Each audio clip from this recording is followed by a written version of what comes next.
Hello students, आज second year का ISC second year का बुक फर्स्ट हम देखेंगे और ये लेसन नंबर 5 है। लेसन 5 है आपका संतता तथा अवकलनीयता, जिसे हम बोलते हैं इंग्लिश में कंटिन्यूटी एंड डिफरेंशिएबिलिटी। तो इसको समझने से पहले हम एक बात का ध्यान देंगे कि पहले हम सीमा के बारे में देखेंगे कि हमारा लिमिट क्या होता है, सीमा क्या होता है। तो आइए हम इसको डिफिनेशन देते हैं। यदि y बराबर fx, यदि y बराबर fx कोई फलन हो तो उसके सीमा को LIM या फिर हम LT से सूचित किया जाता है तथा इसे इस प्रकार व्यक्त किया जाता है। देखिए इसको लिखते हैं क्या, LT x टेंडी, इसको बोलते हैं x tends to a fx equal to f। अब यहाँ पर आपको समझाएं कि x टेंडी को मतलब क्या होता है। जैसे हमने कहा कि x, इसको क्या पढ़ते हैं, पहले हम देखें इसे पढ़ते हैं, x टेंडी टू a, इसको हम लोग पढ़ते हैं x टेंडी टू a या फिर x टेंड्स टू a। इसका मतलब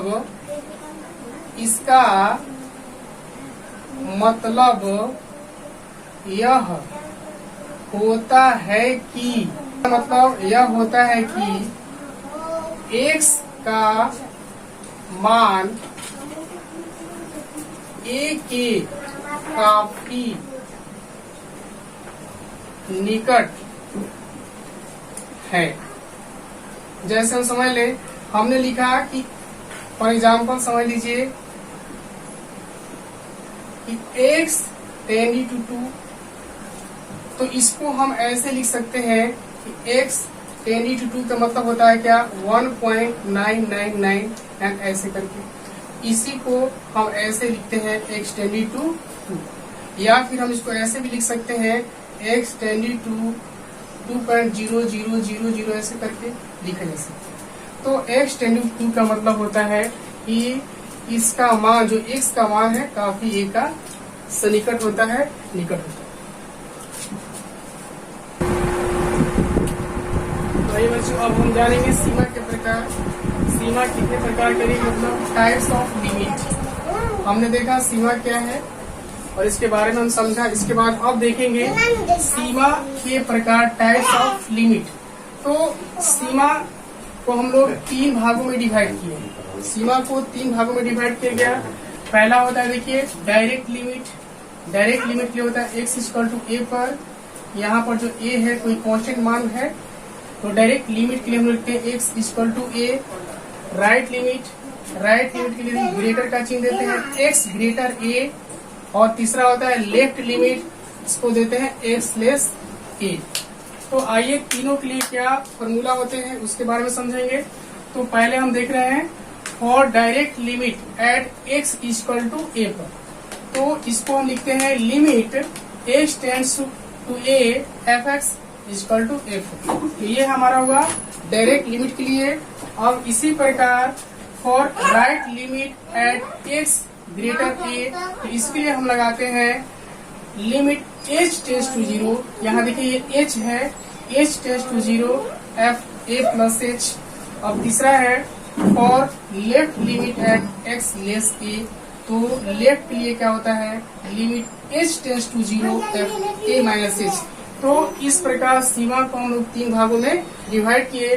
अब हम जानेंगे कि फलन जो है संतत कब होता है, इसके बारे में कुछ नियम को हम लोग पढ़ेंगे। हाँ, तो आइए बच्चों अब देखेंगे आगे संतता के कुछ नियम होते हैं। इसमें ये सीखेंगे कि फलन संतत कब होता है। तो संतत होने के कुछ शर्त होते हैं, उसको हम देखेंगे।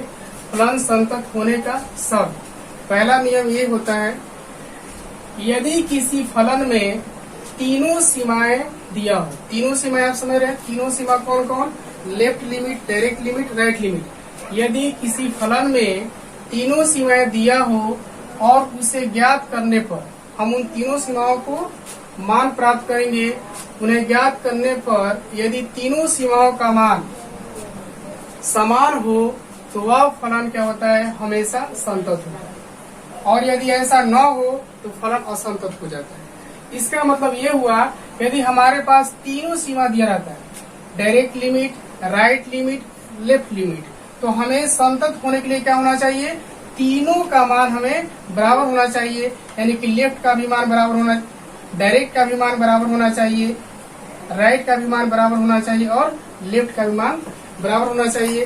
तीनों सीमाओं का मान यदि बराबर आता है तो हम कहेंगे कि फलन संतत है। और यदि मान लेते हैं कि दो सीमाओं का मान बराबर हो गया और तीसरा सीमा आपका बराबर नहीं हुआ, कोई भी सीमा यदि बराबर न हो तो उस समय कहेंगे कि फलन हो गया असंतत।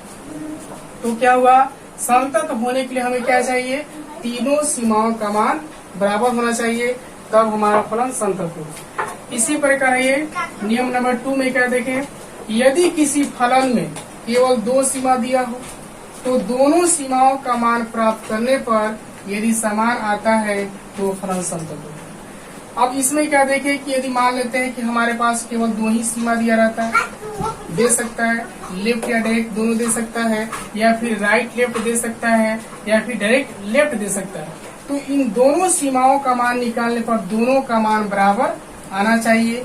यदि दोनों का मान बराबर आता है तब जाकर संतत हो जाएगा। यदि किसी एक का मान 3 आया और किसी दूसरे का मान आता है 4, ये दोनों सीमाएं बराबर नहीं है, तो इस स्थिति में फलन हमारा संतत नहीं होगा। तो यदि दो सीमाएं दिया हो तो दोनों सीमाओं का मान आपस में बराबर होना चाहिए, तब जाकर हमारा फलन संतत होगा। आइए अब देखेंगे नियम नंबर 3। आइए देखते हैं नियम नंबर 3। हम लोग पढ़े संतता के नियम, उसमें से हम 2 नियम पढ़ लिए। इसके बाद देखिए तीसरा नियम क्या कहता है। तीसरा नियम ये है, यदि किसी फलन में केवल एक सीमा दिया हो, यदि किसी फलन में केवल एक ही सीमा दिया हो तो उसी पर तीनों सीमाओं का मान ज्ञात करते हैं और इस स्थिति में फलन हमेशा संतत होता है। यदि हमारे पास केवल एक ही सीमा दिया हो तो उसी पर हम क्या करते हैं, तीनों सीमाओं का मान प्राप्त करते हैं और उस स्थिति में फलन हमेशा संतत होता है। अब आइए नियम नंबर 4 देखिए। नियम नंबर 4 कहता है, यदि किसी फलन में कोई भी सीमा का मान नहीं दिया हो, यदि किसी फलन में कोई भी सीमा नहीं दिया रहता है तो वहाँ हम क्या करते हैं, कोई कांस्टेंट राशि को ले लेते हैं, यानी x का मान हम c या फिर k ले लेंगे।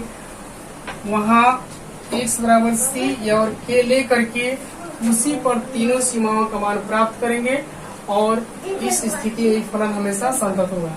तो ये 2 ऐसा सिचुएशन है जिसमें फलन हमेशा संतत होते हैं। आइए बच्चों, जो हमने देखा था कि संतत होने का शर्त हमने पढ़ा कि संतत होने के 4 शर्तें था। अब हम उसी पर टाइप 1 का क्वेश्चन को सोल्व करेंगे। देखिए, जैसे कि पहले हमारे पास एक क्वेश्चन बोल रहा है, सिद्ध कीजिए कि फलन f(x) = 5x - 3 x बराबर 0 पर फलन संतत है। तो देखिए हम इसको कैसे सिद्ध करेंगे कि हमारे पास ये जो फलन दिया है 5x + 3 ये संतत है और किस मान पर संतत हमें करना है, x बराबर 0 पर। तो हम शुरू करेंगे। फलन हमारे पास क्या दिया कि f(x) बराबर 5x - 3।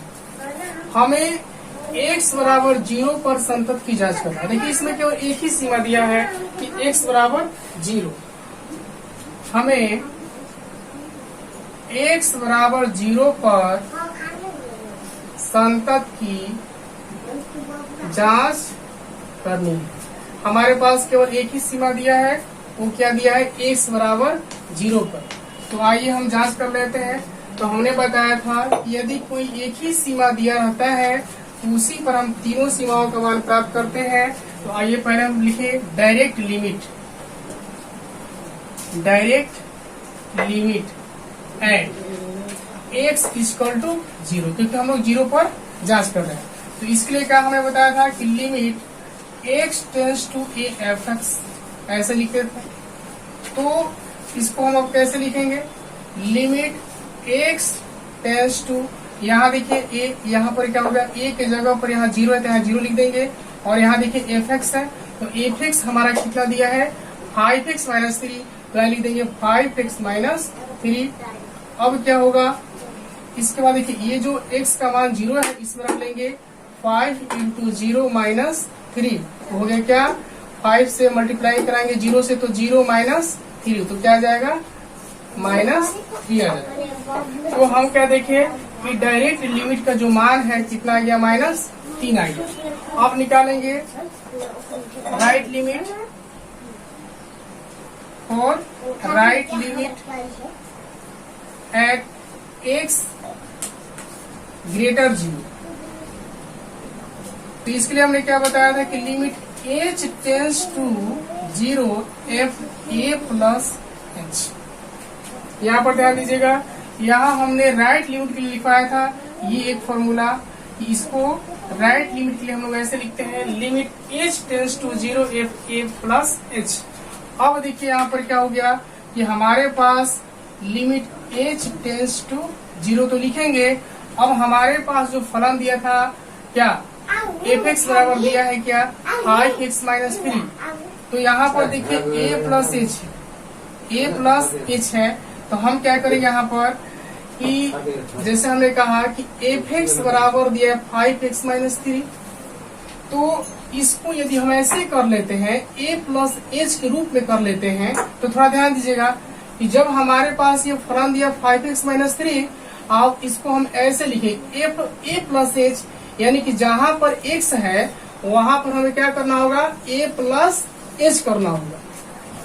तो आइए इसी को हम यहाँ पर ऐसे लिख लेंगे कि यहाँ पर देखिए फलन को लिखते हैं 5 a प्लस h माइनस 3। अब क्या होगा, यहाँ देखिए 5 जो a का वैल्यू होगा, ये तुम्हारा जिस पर हम लोग जांच कर रहे हैं इसको हम a का वैल्यू कहेंगे, 0 है आपका, और यहाँ देखिए h का वैल्यू है 0, माइनस हो गया 3, तो क्या मिल गया 5, इसको 0 माइनस 3, यहाँ 0 माइनस 3 यानी कितना आ गया, माइनस 3। तो हम देख रहे हैं कि हमारा राइट लिमिट कितना आ गया, माइनस 3 आ गया। अब इसी प्रकार हम निकालेंगे लेफ्ट लिमिट को। फॉर